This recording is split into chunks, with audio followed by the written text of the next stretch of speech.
द्वारका में प्रवेश कर रहे हैं और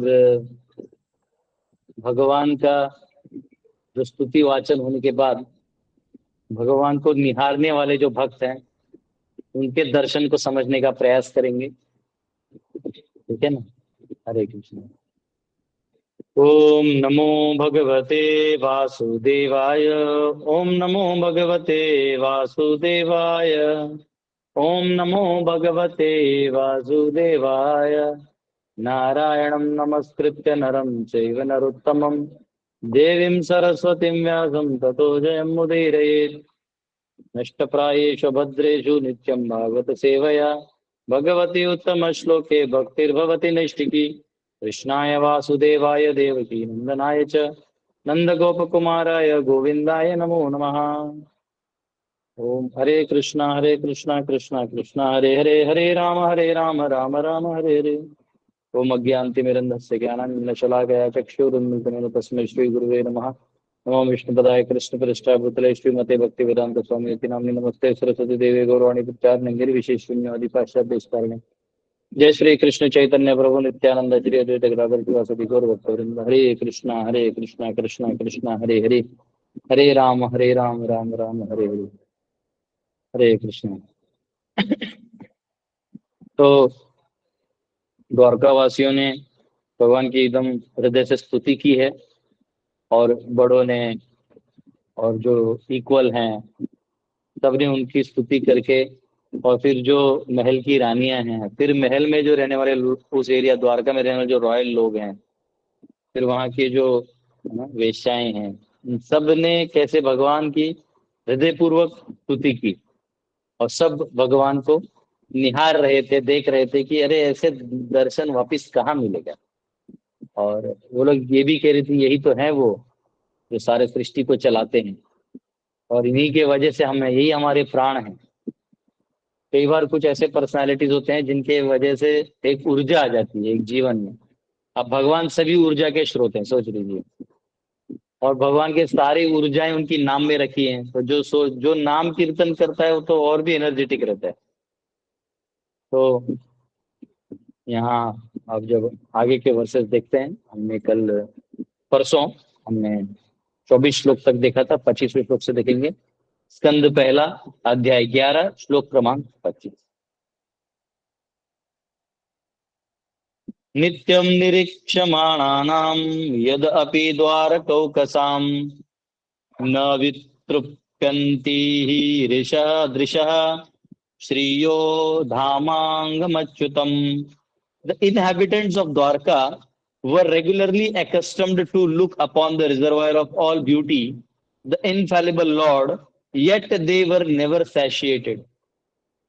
तो जो द्वारकावासी हैं वो हमेशा भगवान की सुंदरता को निहारते थे, उनको देखते थे और ये इतना होने के बाद भी सैशिएट नहीं होते थे। सैशिएट का मतलब होता है कि सैचुरेशन आ जाता है एक लेवल बाद। जो भौतिक संसार में जो चीजें हैं इसमें लोग ब्यूटी देखना चाहते हैं, सुंदरता देखना चाहते हैं। एक्चुअली हमें सुंदरता देखने की आदत इसलिए होती है क्योंकि गोलोक में हमें भगवान का सुंदरता देखने की आदत है, लेकिन जब हम इस दुनिया में आ जाते हैं तो उसी सुंदरता को खोजने का प्रयास करते हैं जो मिलता नहीं। इसलिए कोई भी कहीं भी ताकते रहते हैं यहाँ क्या सुंदर है क्या सुंदर है।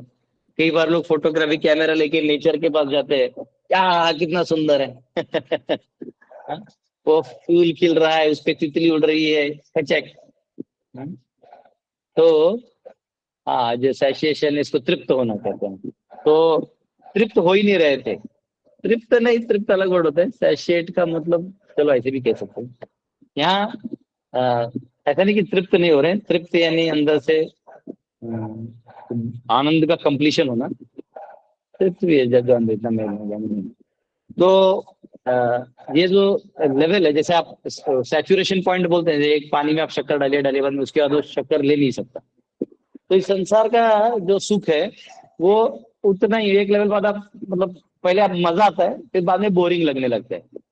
लाइक जब आप बच्चे छोटे रहते तो एसएल वर्ल्ड जाना है, एडलैब मैजिका जाना है, वो स्प्लैश वाटर में खेलना है, तो ये सब एक शुरुआती दौर में मजा आता है और एक दो बार अच्छा लगता है, फिर बाद में कितना बोरिंग, ऊपर से गिरना है तो वो मजा खत्म हो जाता है। हाँ, वैसे भी आउटिंग करने का मजा रहता है, थोड़ा बहुत लोग लगता है yes we are going for a camping, हम लोग बाहर जाके रहेंगे, और वहाँ कीड़े मकोड़े सांप इत्यादि को देख के लोग भाग जाते हैं, वो थोड़ी देर के लिए रहता है। तो इस दुनिया में भी अगर कोई ब्यूटीफुल है तो ठीक है, आप देख सकते हैं थोड़ा, फिर बाद में, क्योंकि वो मटेरियल ब्यूटी है, एक लेवल बाद उसका जो पावर है वो खत्म हो जाता है, और नहीं होगा तो टाइम छीन लेगा, वैसे भी टाइम है ना, हर एक को बुढ़ा बना ही देता है, तो ब्यूटी जो है वो अपने आप में समाप्त हो जाती है। तो कोई ये भौतिक चीजें जो है ये कैलकुलेशन में चलती है, लेकिन भगवान क्योंकि आध्यात्मिक है, उनका पूरा शरीर स्पिरिचुअल है, तो उनका उनको देखने के बाद भी मन नहीं भरता और देखते ही रहने का मन करता है, पर आंख का पलक भी झपकने का मन नहीं करता कि पलक दिया और भगवान गायब हो गए, तो गोपियां कहते हैं हमको तो पलकने का भी मन नहीं करता। तो जो भक्त हैं वो भगवान का दर्शन के लिए लालायित रहते हैं, और यहाँ पे कहा गया कि द्वारकावासी तो रोज दर्शन करते थे, लेकिन फिर भी भाग भाग के और करने का मन करता था। हाँ, जैसे मैंने कई बार देखा है वृंदावन में लोग आते हैं और दर्शन करते हैं, तो स्पेशली जो वृंदावन में भक्त रहते हैं, जो सब कुछ छोड़ के वृंदावन में घर लिए और भजन करने के लिए वहां रह रहे हैं, तो राधा श्याम सुंदर जी का दर्शन करने के लिए भागते रहते हैं। एकदम भागते रहते हैं, ऐसे आगे जाएंगे धक्का मारेंगे, ऐसे लेंगे राधा श्याम सुंदर जी को, कृष्ण बलराम को देखेंगे। हाँ, और अपने मन से प्रार्थना अर्पण करेंगे, फिर वहां से निकलेंगे। तो ये भगवान को देख के कभी नहीं सैचुरेट होने वाला ये ब्यूटी है भगवान का। और और यहाँ पे भगवान को अच्युत कहा गया है, इनफैलिबल। अच्युत मतलब जो भगवान, देखिए हम जीव है ना, हम लोग काल के बंधन में इत्यादि में गिर सकते हैं, भगवान नहीं, भगवान इंडिपेंडेंट है, स्वराट है, और वो अगर वो भौतिक संसार के संपर्क में आके भी उनके ऊपर कोई परिणाम नहीं होता, तीन गुणों से परे हैं, निर्गुण है, यानी तीन गुणों का परिणाम उनके ऊपर होता नहीं। तो ये यहाँ पे परपोर्ट है।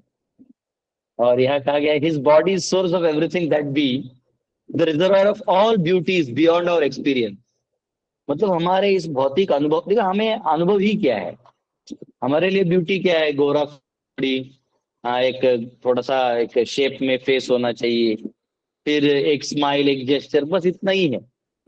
लेकिन भगवान की ब्यूटी है ना, वो सिर्फ निखर के, और बहुत स्पिरिचुअल, हम उसको समझ भी नहीं पाएंगे। तो कह रहे भगवान रस सागर हैं, रसराज कृष्ण है, सभी रसों के राजा है वो, और उनमें सारे जो ब्यूटी है, सारा जो गुण है वो उनमें है। तो ये यहाँ पे कहा गया है। No one therefore is satiated by seeing the transcendental body of the Lord, because there are always manifestations of newer and newer beauties. Shankaracharya गीत गाते ना, दिने दिने नवम नवम नमामि नंद संभवम। हाँ, कि हर दिन जो है नया नया संभावनाएं आ रही है, और भगवान और भी सुंदर दिखाई दे रहे हैं। गुणाकरम सुखाकरम, ऐसा सुंदर है, वो बढ़ते जा रहा है, बढ़ते जा रहा है, आनंदाम बुद्धिवर्धनम, भगवान का जो ब्यूटी है वो बढ़ते जा रहा है। एक बार तो द्वारका में जो महल था, उस महल में इतना मार्बल, इतना इतना अच्छा मार्बल था कि ऑलमोस्ट मिरर की तरह एक्ट करता था। तो जमीन में जो मार्बल था उसमें भगवान ने ऐसे देखा, मैं कितना सुंदर हूँ। ये जनरली जो माताओं में होता है ना, और ब्यूटी को लेके ऑब्सेशन होता है, ये गुण भी भगवान से आए हुए हैं। ये इस संसार में जितने गुण हैं सभी भगवान के, सभी भगवान के। तो ऐसा कोई गुण नहीं जो भगवान में नहीं और आप में, सब भगवान में।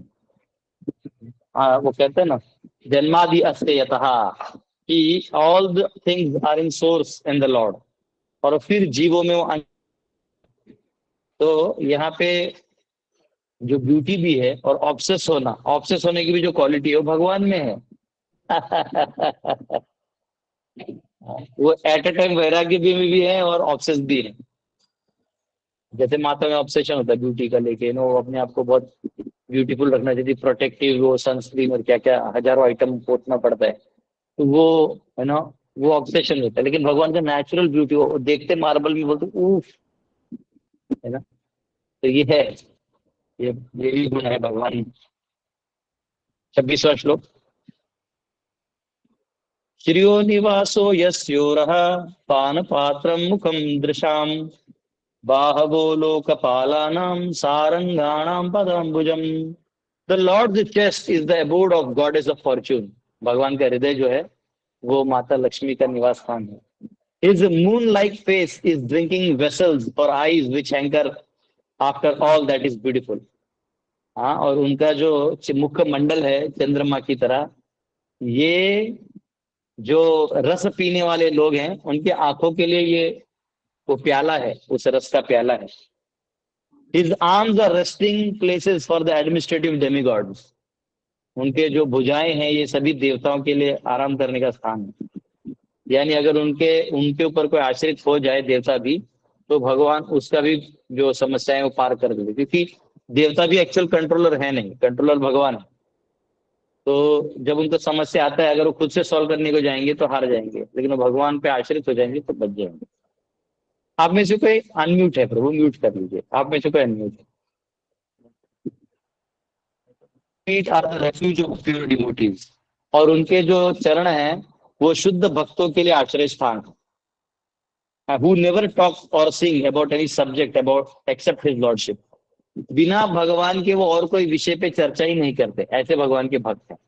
ओनली भगवत चर्चा, दैट्स इट। तो यहाँ पे भगवान और भक्तों का जो एक संबंध है वो यहाँ पे स्टैब्लिश हुआ है। स्पेशली देवता भी भक्त हैं, और वो कैसे भगवान का आश्रय लेके वो संबंध स्थापित करते हैं वो यहाँ बताया गया है। और माता लक्ष्मी जो है, इनका ब्रह्म संहिता में वर्णन आता है। हाँ, 5वें अध्याय के 29वें श्लोक में ब्रह्म संहिता जो है वो आदि केशव मंदिर में मिला था। हाँ, और आदि केशव मंदिर में जब महाप्रभु जा रहे तो वहां के ब्राह्मण इसको गा रहे थे। ब्रह्मा जी की जो स्तुति है कृष्ण के प्रति, तो उसका वर्णन यहाँ पे आता है। 29वें श्लोक में आता है, चिंतामणि प्रकर कल्प चिंतामणि प्रकर सद्म सुकल्प वृक्षः। प्लीज आपने अनम्यूट कर दिया सर। प्रकाश, प्रकाश क्या नाम है ये? हाँ, हाँ। चिंतामणि प्रकर सद्म सुकल्प वृक्षः लक्षावृतेषु सुरभिरभिपालयन्तम् लक्ष्मी सहस्र शत संभ्रम सेव्यमानम गोविंदमादि पुरुषम दमहम भजामि। ऐसा कहते हैं कि चिंतामणि प्रखर सद्म सुकल्प वृक्ष, वहां का हर कण चिंतामणि है, आपकी इच्छा पूरी करने वाला चिंतामणि से बना हुआ है। कल्प वृक्ष है वहां पे, आप सारी इच्छाओं को पूरा करने वाले कल्प वृक्ष। लक्षावृतेषु सुरभिरभिपालयन्दम, और वहां पे बहुत सारे सुरभि हैं, गाय हैं, बहुत सारे सुरभि गाय, जो कृष्ण वहां पे अपना स्वाभाविक जो गाय पालन का सेवा है वो करते हैं। लक्ष्मी सहस्र शत संभ्रम सेव्यमानम, तो सहस्र लक्ष्मियां वहां सेवा कर रही हैं भगवान की। गोविंदमादि पुरुषम दमहम भजामि, और ऐसे भगवान गोविंद को मैं भज रहा हूँ। आज हम जहाँ प्रयाग में आए हैं, तो वहाँ हमारे एक स्टूडेंट है जो 2005 में भक्त बने। आज उनके वहाँ डीटी इंस्टॉलेशन है, वो तैयारी में लगे हैं। जो पीछे आपको डेकोरेशन दिख रहा है सब उसी का तैयारी है। तो हम जो इस संसार में प्राय जो भौतिक संसार है, इसमें प्रॉब्लम क्या है कि इसमें हम हर चीज उल्टा सोचते हैं, और गोलोक में या वैकुंठ में सब सीधा रहता है, उसमें सोचना नहीं पड़ता, सब सीधा एज इट इज दिखता है।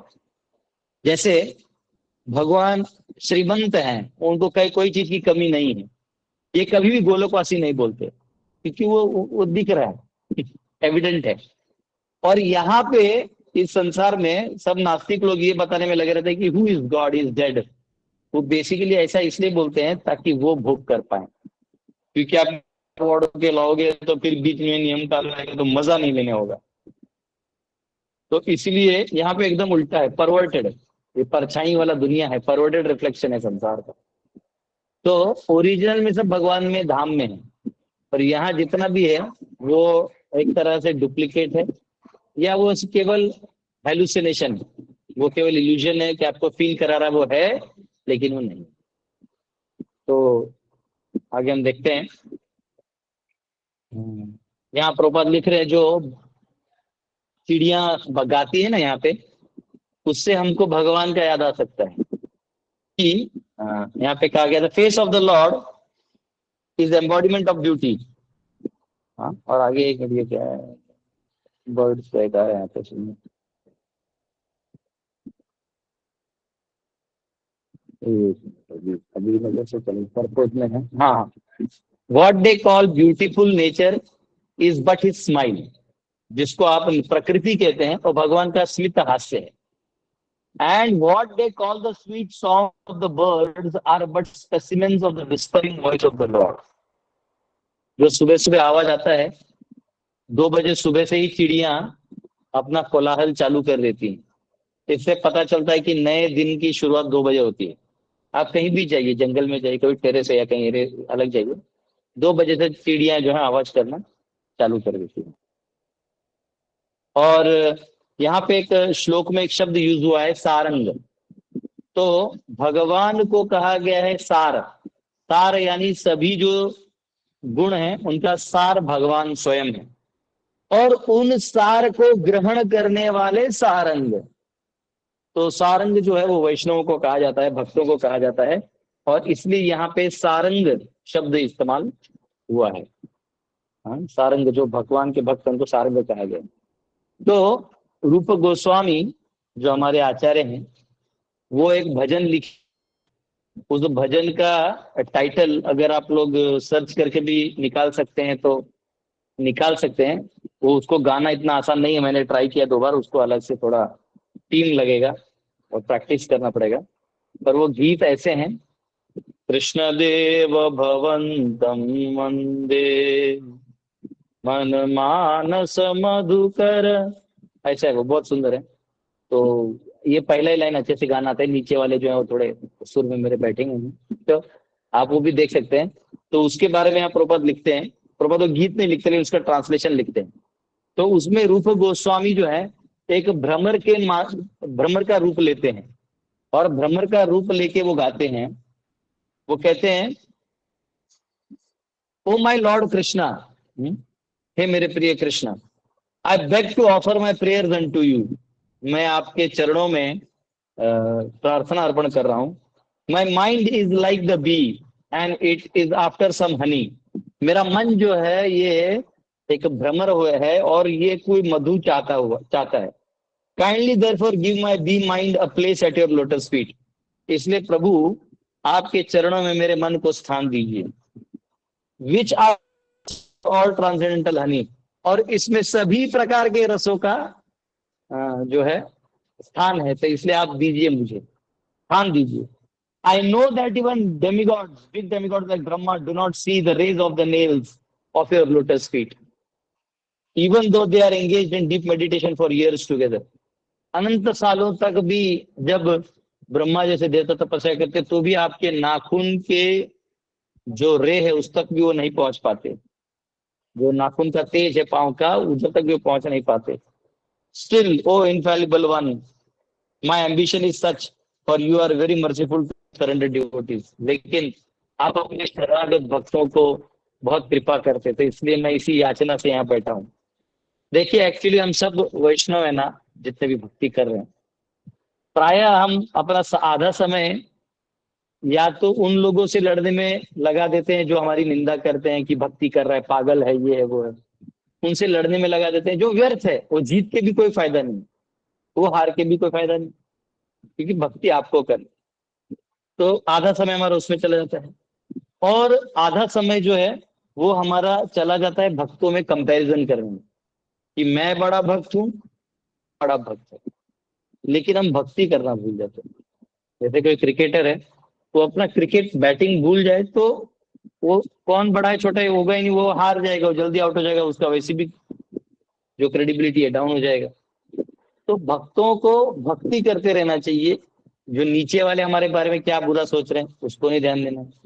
अगर हमारे ऊपर वाले साइड वाले कुछ बोल रहे हैं उसको भी ज्यादा ध्यान दे। ध्यान देना है भगवान के चरण कमलों में आश्रय लेने का।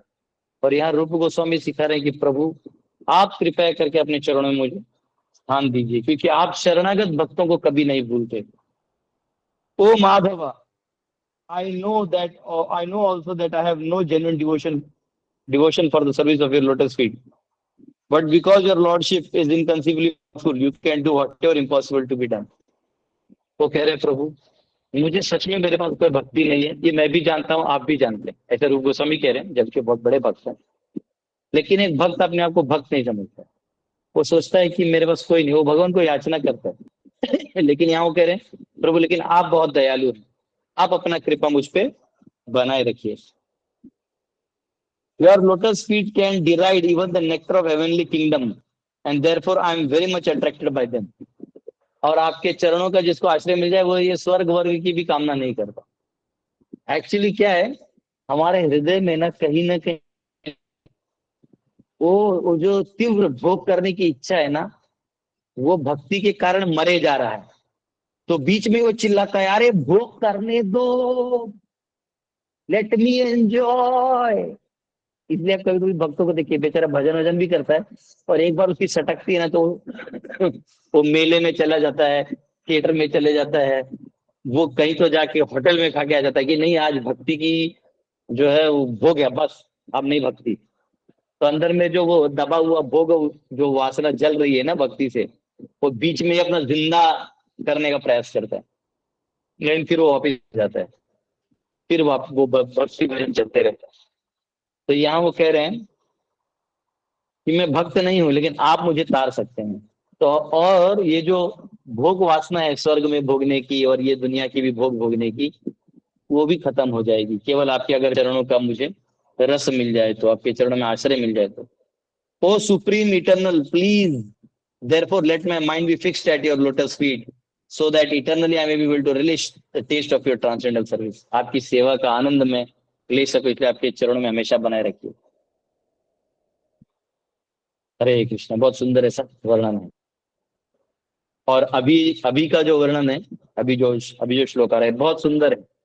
इसमें भगवान का दर्शन को एट ए टाइम बिजली कड़कने से, बादल से, सूर्य से, चंद्र से और रेनबो इंद्रधनुष्य से उसको कंपेयर किया गया है।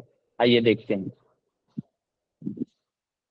पीतातपत्र व्यजनैरुपस्कृतः प्रसून वर्षैरभिवर्षितः पथि पिशंगवासा वनमालया बभौ घनो यथार्कोडूप चाप वैद्युतै। As the Lord passed along the public road of Dwarka, his head was protected from the sunshine by a white umbrella. White feathered fans moved in semicircles, and showers of flowers fell upon the road. His yellow garments and garlands of flowers made it appear as if a dark cloud were surrounded simultaneously by sun, moon, lightning, and rainbows. तो यहाँ पे बहुत सुंदर ऐसा वर्णन दिया है। वो कह रहे हैं कि जैसे भगवान पब्लिक रोड से जा रहे थे, आजकल जो नेता लोग रोड शो करते हैं ना, लोग थोड़ा क्रेज होता है, हाँ? वो अपने अपने नेता का नाम लेते हैं, झंडा वंडा लगाते हैं। तो ठीक है, जो भौतिक लोग हैं उनको कुछ उसमें फायदा मिलता है, पैसा मिलता है, अपेक्षाएं होती है कि ये बनेगा मंत्री तो कुछ होगा, इस आशा से लोग नारेबाजी लगाते रहते हैं। सबसे प्राय मूर्ख वही होते हैं, भगवान को नारेबाजी लगाएंगे तो दुख ऐसे ही कट जाएगा, कष्ट ऐसे ही कट जाएगा। लेकिन भगवान का नारा नहीं लगा के वो इधर उधर के मंत्री संतरी का 200-500 रुपए लेके नारा लगाता है। जब मैं वाराणसी में था 2014 में इलेक्शन में, तो रोज शाम को गोदोलिया चौराहा से की आरती के लिए जाता था, गंगा आरती को। तो और सुबह क्या कहते हैं उसको, सुबह एक बार जाता था बीच में गंगा जी का दर्शन करने, अस्सी घाट और कहीं पे जाता था। तो जब सुबह जाता था तो सबका आम आदमी पार्टी वाला जो जैसे टोपी होता है ना, वैसा पहना रहता था।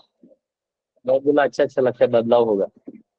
हाँ, जब पानी बॉटल में गंगा जी का पानी लेके आता था, शाम में भी जब कीर्तन करके वो गंगा आरती करके आता था, तो देख सकता वो बीजेपी वाला रहता था। तो मैं एक को पूछा कि भाई साहब ये रिक्शा वाले, ये दुकान वाले सब इधर से जाते हैं तो जब तक जाते हैं तो ये टोपी होता है, आते हैं तो ये टोपी होता है, फिर सुबह जाते हैं तो ये ऐसे कैसे हो सकता है? मतलब बोलते हैं सर देखिए, जैसा जैसा पैसा आता है वैसे वैसे टोपी पहना जाता है।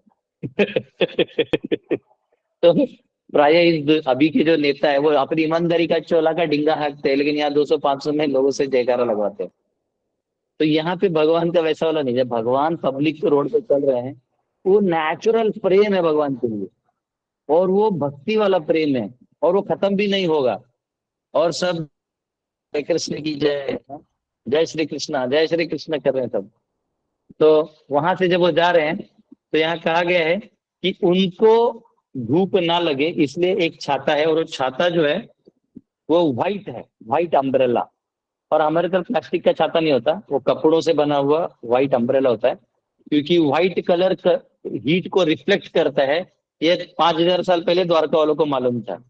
इसके लिए मॉडर्न साइंसेस पढ़ने की जरूरत है। मॉडर्न साइंस क्या करता है, आप ही का चीज उठा के अपने नाम से आपको दिखाता, बोले देखो देखो हमने निकाला, टर्मरिक में एंटीसेप्टिक क्वालिटीज हैं, हल्दी में हमने निकाला। अबे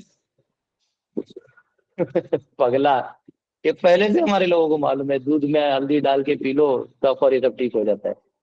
हाँ, अदरक का जो है वो खाने से कफ कट जाता है, सब जानते हैं। लेकिन वो मॉडर्न वाले साइंटिस्ट क्या करते हैं, आपका ही चुरा के आपको बता के उल्लू बनाते हैं। पर एनीवेज, अब उनका भी समय खत्म हो गया। तो यहाँ व्हाइट कलर का जो अम्ब्रेला है वो लेके उनके आगे पीछे सब हैं। अब ये व्हाइट अम्ब्रेला जो है वो उस सब का कंपैरिजन दिया हुआ है।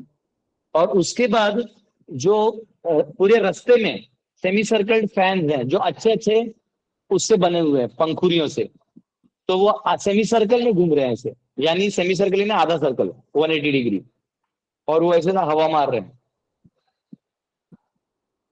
And showers of flowers fail upon the road, और लोग फूल डाले जा रहे थे, फूल की पंखुड़ियां है ना, ऐसा जुब करके फेंक रहे थे, तो गिर रहा था पूरा एकदम ऐसा।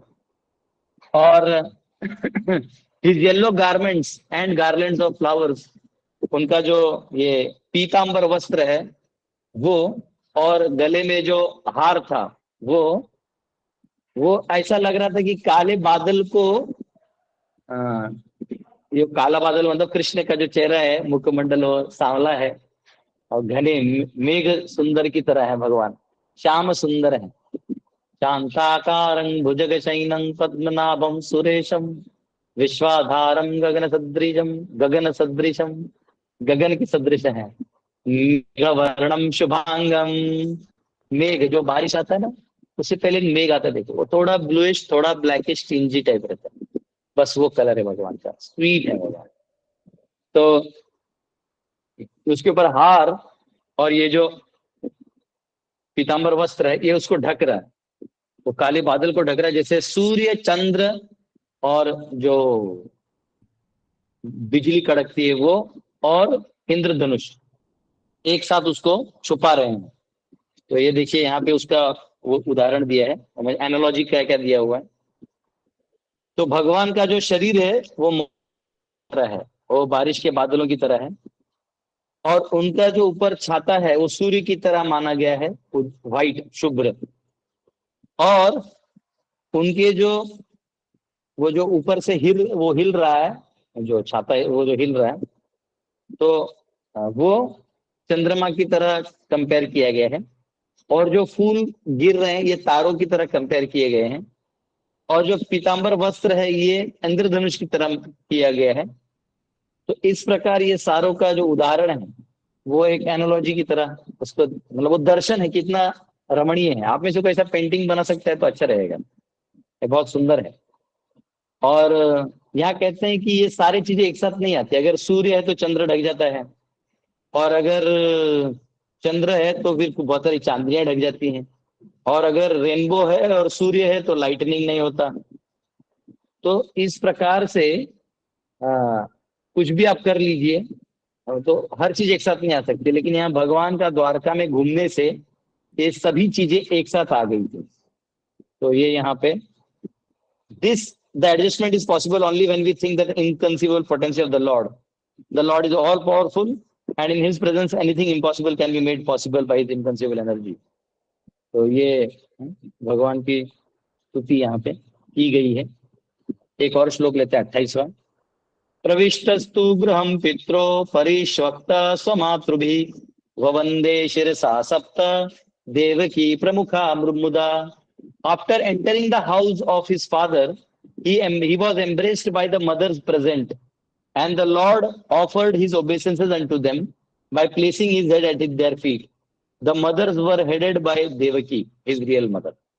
तो वसुदेव जो थे देवकी के साथ और उनके अन्य रानियों के साथ, मुझे लगता है इनकी 18 पत्नियां थी वसुदेव की, देवकी मिला के 18 में एक जो है वो देवकी थी, उनका कृष्ण पुत्र था। लेकिन बाकी जो माताएं थे वो भगवान को उतना ही प्रेम करती थी, माता तुल्य। तो सभी ने भगवान को गले लगाया, भगवान ने सबके चरणों में अपना सर जो है उनके चरणों में रखा है। ये आजकल का जो घुटनों वाला ना पाए लागू, वैसा नहीं, प्रॉपर आशीर्वाद तब ट्रांसफर होगा। तो भगवान ये आदर्श दिखा रहे हैं, उनको किसी के आशीर्वाद की जरूरत नहीं, लेकिन एक आदर्श पुत्र कैसा होना चाहिए वो दिखा रहे हैं।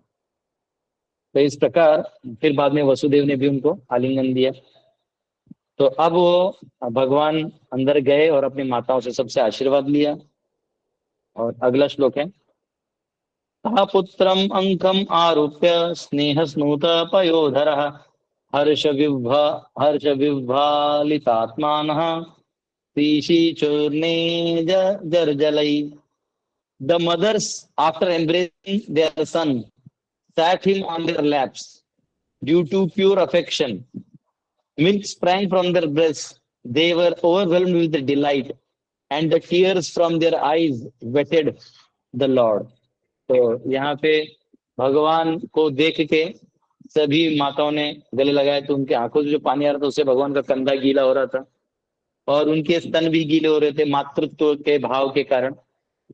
जो नॉर्मल बच्ची होती है उसको किसी को मिल्क नहीं होता, लेकिन जब बच्चा हो जाता तो भगवान उसको मिल्क प्रोवाइड कर देते हैं वो बच्चे के लिए। तो ये मातृत्व शक्ति के साथ ये प्रदान हो जाता। तो यहाँ पे उनको देख के, जैसे अघासुर ने जब उनको वो कर लिया था और उसके बाद ब्रह्मा जी ने जब बच्चों को हरण कर लिया था, आपको ब्रह्म युगम लीला मालूम होगा। तो भगवान एक साल सभी चीजों का रूप ले लिए थे, ग्वाल बालों का रूप ले लिए थे, गाय बछड़ों का रूप ले लिए थे। तो गैया जो है वो भगवान को उनको देखते ही, अपने बछड़ों को देखते नेचुरल मिल्किंग चालू हो जाता था। ये प्रपादिया तात्पर्य में लिखते हैं।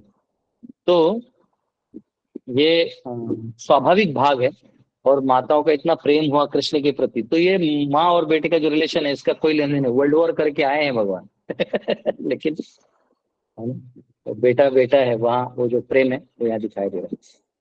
तो अगला जो श्लोक है हम कल देखेंगे। इसमें जो उनकी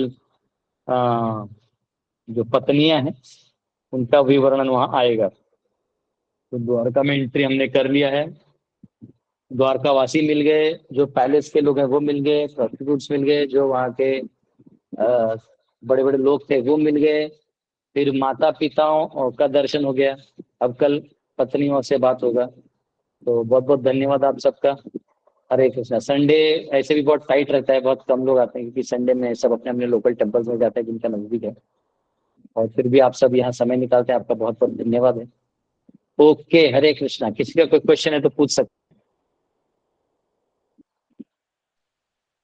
हरे कृष्णा प्रभु जी, दंडवत प्रणाम। यस, हरे कृष्ण। कैसे हैं आप सब? हाँ एकदम ठीक है, बिल्कुल। मेरा 2 सवाल था। हाँ पूछिए पूछिए। पहला सवाल कि ये कि पहले के राजा महाराजा इतनी शादियां करते थे, जैसे बताया आप वासुदेव 18 शादियां किए थे, अब क्यों एक है? 2 कोई कर ले तो उस पे कोई दिक्कत प्रॉब्लम हो नहीं है, जाता है। ना ना कोई दिक्कत नहीं, कर सकते कर हैं। सकते। ऐसे कर तो सकते हैं, पहले बस वो क्या इतना है था, कि इतनी शादियां क्यों करते थे? हाँ हाँ, इतनी शादियां क्यों करते थे? नहीं देखो, ऐसा है कि कोई 1 रोटी खा सकता है, कोई 4 रोटी खा सकता है, कोई 15 रोटी खा सकता है, जो जितना पचा सकता है उतना खा सकता है। तो अच्छा, जो जितनी जितने, संभाल सके इतना कर ले। हाँ, और उसमें भी रक्षा देना होता है, इतना आसान नहीं है। आपको रक्षा देना होगा उनका, मतलब देखिए एक्चुअली गर्लफ्रेंड से भी महंगी पत्नी होती है, क्योंकि उसका मेकअप का कॉस्ट घर के नखरे, हाँ उसका, उसको पटा मनाते रहना, ये सब आसान काम नहीं है। तो ये ऐसे एक में ही आदमी परास्त हो जाता है ना। एक माता को हैंडल करना मतलब इस ब्रह्मांड का कीवर्ड खोजना, डिकोड कर देना इस दुनिया को, इतना आसान नहीं है। तो जो जनरली क्षत्रिय हुआ करते थे, जिनके पास बहुत धन हुआ करता था और जो रक्षा भी दे सकते थे, तो वो प्रायः ये विवाह कर लेते थे। और उनके ऊपर दायित्व भी अलग होता था ना। जैसे उनका अगर एक ही बेटा युद्ध में चला गया और चला गया तो राज दरबार तो सुना हो जाएगा। तो अगर उनके पास अच्छा 18 रानियां हैं और 100 बच्चे हैं, तो 5-10 वॉर में शहीद भी हो गए तो कोई दिक्कत नहीं। तो ना सुनवा गया तो मुनवा आ जाएगा, मुनवा गया तो गनवा आ जाएगा, तो कोई ना कोई राजा बनते रहेगा। तो राजघराने में ये सब करना पड़ता है। जो स्पेशली रूलिंग डॉक्ट्राइन है उसमें हमेशा वो होना चाहिए। इनफैक्ट मैं तो अभी सभी गृहस्थों को यही कह रहा हूँ कि हर एक को 5-5 6-6 बच्चे रखो और 2-3 मुझे दे दो पांडव सेना के लिए परमानेंटली।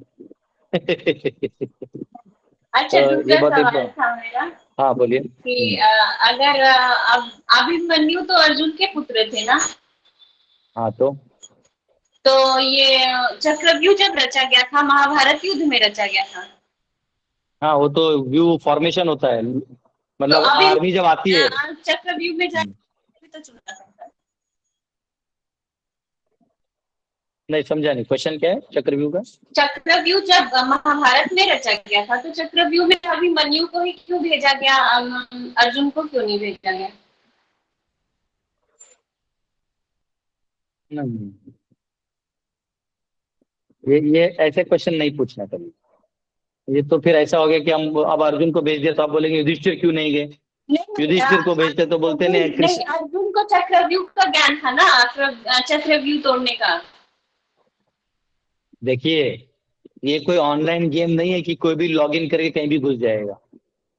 ये जमीन में मतलब कम से कम 100-100 किलोमीटर का प्रांगण होता है युद्ध का। समझ रहे हैं? जी वो कोई यहाँ वहां का नहीं कि ढिशुम ढिशुम बच्चों के घर में वो प्लास्टिक की गोलियां मार रहे हैं। यहाँ एक बार आप वो 100 किलोमीटर दूर चले गए तो आपके सामने जो फॉर्मेशन आएगा उससे आपको लड़ना है। तो इन्होंने ऑलरेडी अभिमन्यु बहुत एक्टिव था तो उसको फंसाने के लिए चक्रव्यूह बना रखा था। तो वो अंदर जाना जानता था, बाहर आना नहीं जानता था। और और अर्जुन बहुत दूर था, अभिमन्यु जो है अच्छा वो घुस गया अंदर में। तो अब आपके सामने क्या आएगा वो इम्पोर्टेंट है ना। आपके अच्छा, सामने जो पहले से तय सिचुएशन। नहीं था कि अभिमन्यु को ही भेजा जाएगा, पहले से तय नहीं था?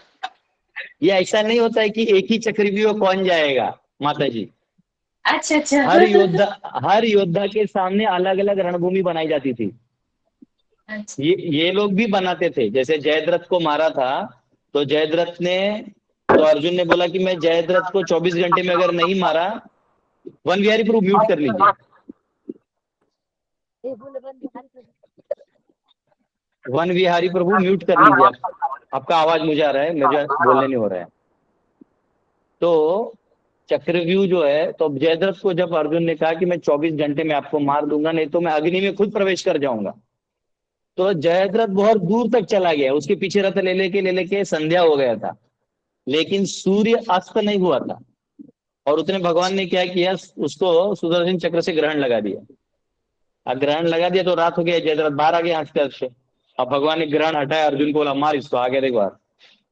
और फिर उसको मारा। तो बेसिकली हर योद्धा के आगे पीछे अपना एक चैलेंज होता था। ऐसा अच्छा नहीं था कि कबड्डी कबड्डी कबड्डी तू जा जा तू आगे जा, ऐसा नहीं होता था। वो अभी अभिमन्यु जाएगा तो ऐसा, फिर अभी अर्जुन मैं जाऊंगा, चलो चिट्ठी उठाते हैं। वो महिलाओं को बनता है ना महीने महीने का, क्या उसमें चिट्ठी जिसका नाम होता है उसको पैसा मिलता है। हाँ वैसा जी चिट्ठी आएगा अभिमन्यु, तो अभिमन्यु ऐसा नहीं होता। युद्ध में आप गए हैं तो सारी तैयारी करके जानी चाहिए। और फिर आपके सामने एक पेपर में आप गए हैं तो जो सिलेबस है उससे कुछ भी आ सकता है ऐसे। कौन सा चैलेंज सामने है? हाँ कुछ भी आ सकता है। धन्यवाद, दंडवत प्रणाम। अगली बार आपको ना जब महाभारत होगा तो ऊपर में जो बालकनी होगा ना वहां आपको सीट दे देंगे। क्योंकि आपके क्वेश्चन क्लियर हरे हो कृष्णा जाएंगे। प्रभु। यस, अरे कृष्णा कृष्ण लाल जी वहीं कुरुक्षेत्र के एरिया के हैं। देखिए उनके वहां तो युद्ध हुआ था। प्रभु जी आपने क्या क्या हाँ देखा बताइए। प्रभु जी, वो जब युद्ध हुआ ना, वो दो जो थे सारथी, उसको अर्जुन को दूर लेके गए थे वो। तो वो दूर हम्म उनको पहले टारगेट दिया गया था द्रोणाचार्य ने, भाई आप इनको इतनी दूर ले जाना कि वापसी ना जाए दरियो उसको हम्म अर्जुन को। तो प्रभु जी हम्म उन्होंने उसको युधिष्ठिर को वो बंदी बनाना चाहते थे। तो उन्होंने उससे क्या कहा था ना, दुर्योधन ने, आप उसको मेरे को बंदी बना के दे दो, मैं युद्ध समाप्त कर दूंगा, युद्ध ही नहीं होगा। हम्म तो प्रभु जी उनको ये पता नहीं था, भाई अभिमन्यु को चक्रव्यूह तोड़ना आता है लेकिन उससे निकलना नहीं आता। तो इसीलिए उसको टारगेट किया गया था। वो जब अंदर गया था, अंदर घुस गया था चक्रव्यूह में, तो इसी वजह से उसको निहत्था उसमें मार दिया था उन्होंने, योद्धाओं ने मिलकर। क्योंकि अर्जुन तो बहुत दूर निकल चुका था प्रभु। हाँ वो 6 लोग नहीं, वही मैं कह रहा हूँ, युद्ध में सब एक जगह नहीं होते हैं ना, युद्ध में रचना होती है, उसमें छल कपट होता है, बहुत कुछ होता है। ओके, हरे कृष्ण। यस, कल्पना माता। थैंक यू आपको भी। हरे कृष्णा प्रभु जी, दंडवत प्रणाम। यस, हरे कृष्ण। प्रभु जी, मुझे नारद जी के बारे में मतलब आप कुछ ऐसी जानकारी दीजिए। जैसे कि मेरी एक फ्रेंड है, तो सीरियल में सब देख देख के बचपन से तो यही दिमाग में कि वो आग लगाते हैं, ये करते हैं। तो मैंने जितना सुना तो मैंने उससे समझाया कि नहीं, वो अच्छे के लिए करते हैं। तो बोली तो वो असुरों को जाकर क्यों भड़काते हैं भगवान के खिलाफ। मुझे ज्यादा नॉलेज नहीं था, तो मैंने इतना कहा कि वो उनके उद्धार के लिए था, कि जब बहुत ज्यादा पाप पड़ता है तो उनको मतलब आप समझा दीजिए मुझे, ताकि मैं किसी को समझा सकूं, क्योंकि इवन मुझे भी इतना पता नहीं है। नारद जी के लाइफ पे मुझे लगता है 4था अध्याय है पहले स्कंद का, उसका हमने पूरे क्लासेस दिए हैं, शायद वो अपने यहाँ तो तभी ज्वाइन नहीं हुएंगे क्लासेस में, तो उसमें पूरा मैंने समझाया है नारद जी का। फिर भी देखिए, नारद जी है ना, ये थोड़े अलग किस्म के भक्त हैं। ये क्या करते हैं, ये दोनों को भक्ति करवाते हैं। एक भक्ति है अनुकूल भक्ति, एक है प्रतिकूल भक्ति। तो जो भगवान को बहुत प्रेम करता है, सेवा करता है, तो उसको कहते हैं अनुकूल, यानी फेवरेबल भक्ति। और प्रतिकूल में होता है कि आदमी उल्टा सोचता है, जैसे कंस है ना, वो कृष्ण को मारने का सोच रहा था, बहुत मारने का सोच रहा था, हर जगह तबाही मचा रहा था कृष्ण को मारने के लिए। तो वो उसको भी जगा देते हैं ताकि वो जितना प्रतिकूल हो जाएगी, बार बार कृष्ण के बारे में सोचे।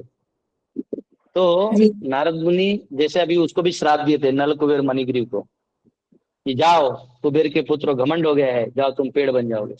तो वो जानते थे कि देवता के बच्चे हैं तो माफी तो मांगेगी ही। तो माफी मांगा तो बोले ठीक है, तुमको भगवान के दरवाजे पे वो बनने को मिलेगा, पेड़ बनने मिलेगा। तो नारद मुनि ने कहा कुछ बुरा किया, उनको पेड़ बनने मिला है, तो बड़े बड़े भक्तों को मौका नहीं मिला कि भगवान के दरबार आंगन में पेड़ बने रहो, आप भगवान से, रेयर केस है। तो एक्चुअली नारद मुनि जो है वो दोनों को भक्त बना देते हैं। जो भक्त है उसको तीव्रता से भगवान का दर्शन हो जाता है, और जो अभक्त है वो उसको ऐसा छेड़ते हैं कि उसका वो शांत नहीं होने देते, भगवान का रिमेम्बरेंस शांत नहीं होने देते। तो वो उनको उनको वो इस संसार को अच्छे से जानते हैं, माया शक्ति को, ठीक है, वो इस माया शक्ति को बहुत अच्छे से जानते हैं, और इसलिए वो बराबर इंस्टिगेट करते हैं। नारद मुनि तो इतना वो है ना, मतलब इतने भोले वाले हैं, वो एक बार जाके उर्वशी को पूछ के आ गए थे। उर्वशी को बोले, अप्सरा है ना उर्वशी, और नारद मुनि तीनों लोकों में घूमते हैं। तो एक बार उर्वशी को बोले, इधर आना, तो मैं थोड़ा काम है। तो उर्वशी बोली, "ये जैसे अप्सरा से क्या काम"।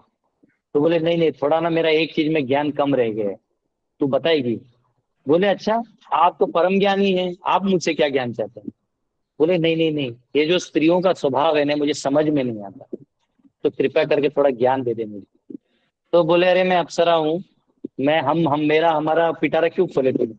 बोले, नहीं नहीं, प्लीज प्लीज, तो मैं तुम्हें गुरु मान के तुमसे ज्ञान ले लेता हूँ। तो नारद मुनि जो है ना, वो सत्य जानने के लिए और भगवान नारायण की सृष्टि को अच्छे से समझते हैं, और इसमें बराबर वो सबसे भक्ति निकालना जानते हैं।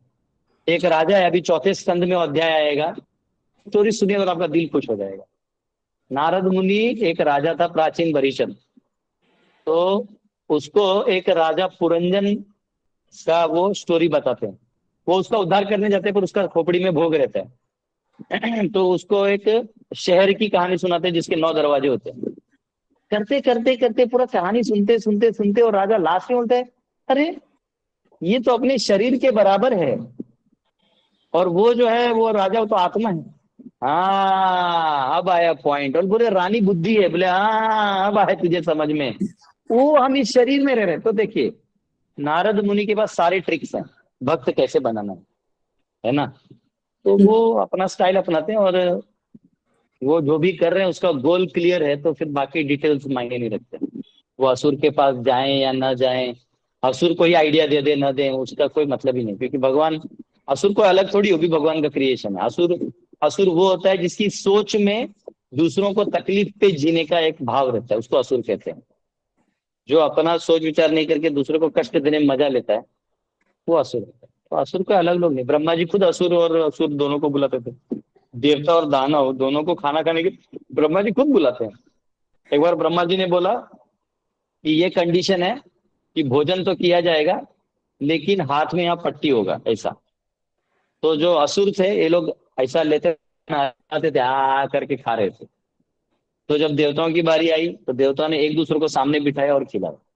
उनके प्लेट से लेके उनको खिलाया, इन्होंने इसके प्लेट से लेके इनको खिलाया, दोनों ने अच्छे से खाया। तो बात हाथ बांधने की नहीं है। असुर जो है वो नॉन कोऑपरेटिव होते हैं और सुर जो है वो बहुत कोऑपरेटिव होते हैं। तो ये बहुत इंपॉर्टेंट फैक्टर है।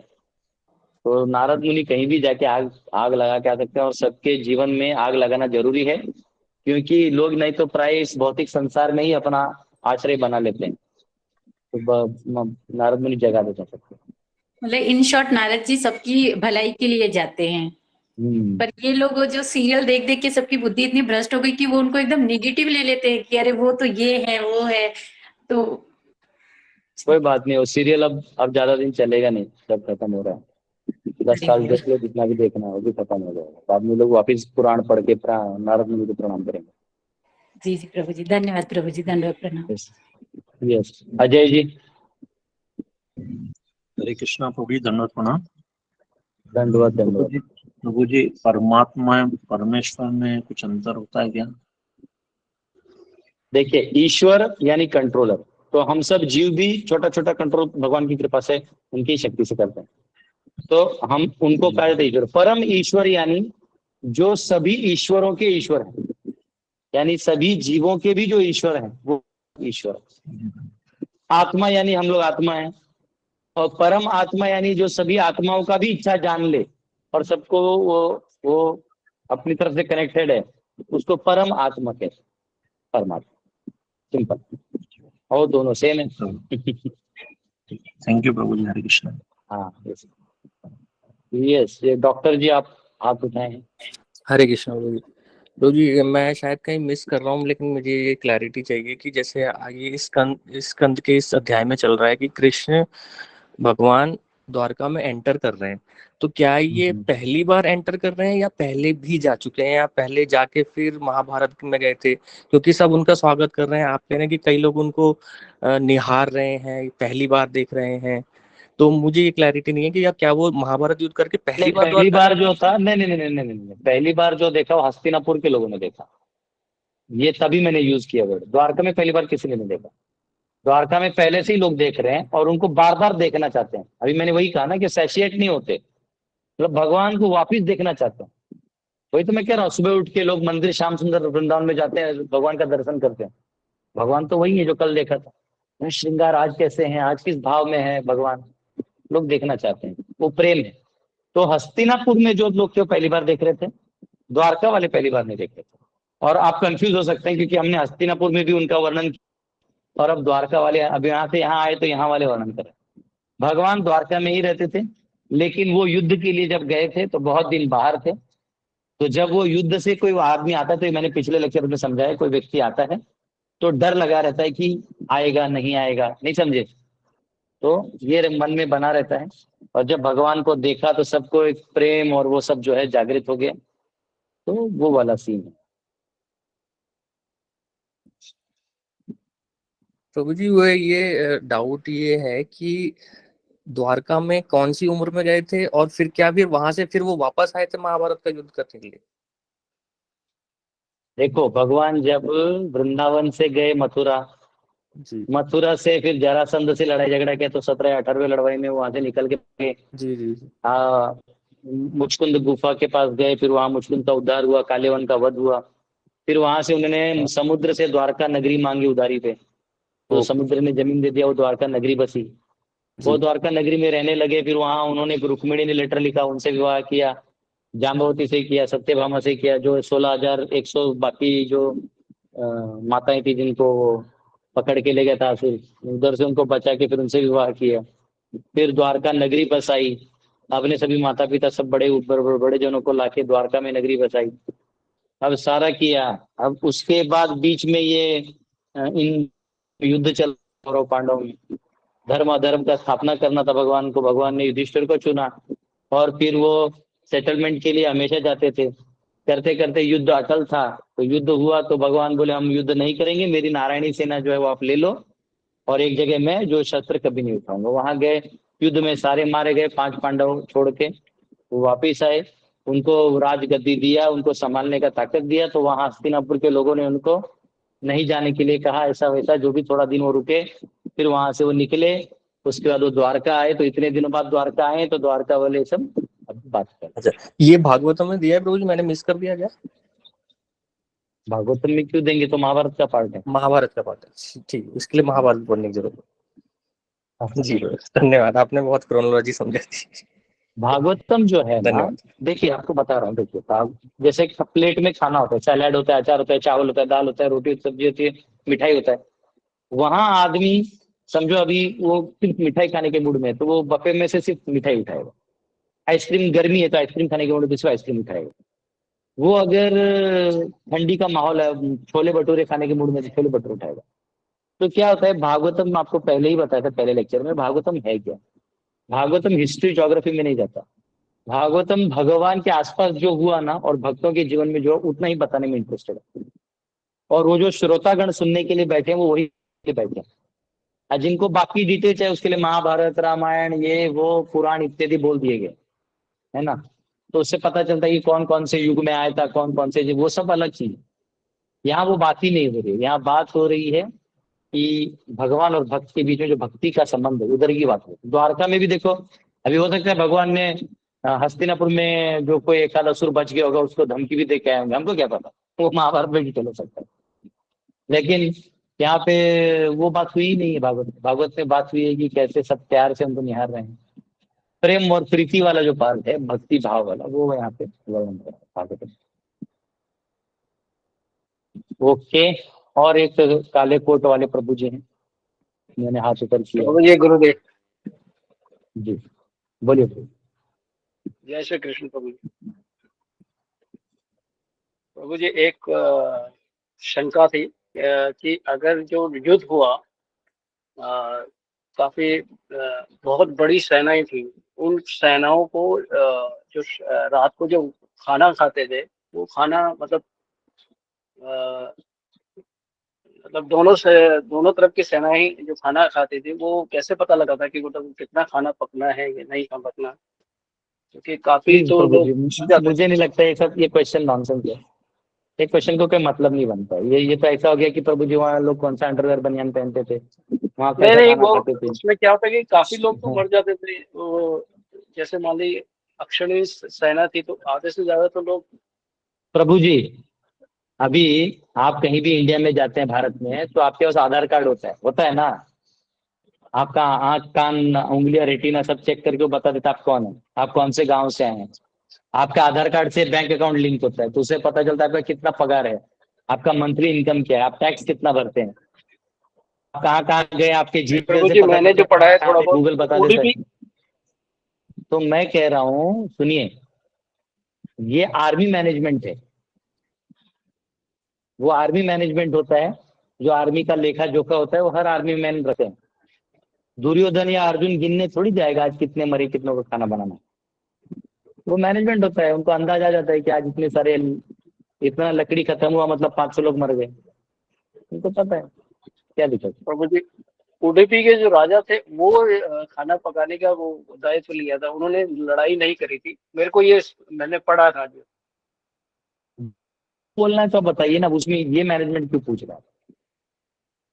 नहीं, सीधा मैंने क्वेश्चन, जो पढ़ा था पॉइंट जो है ना प्रभु, ऐसा करिए, ऐसा मत करिए।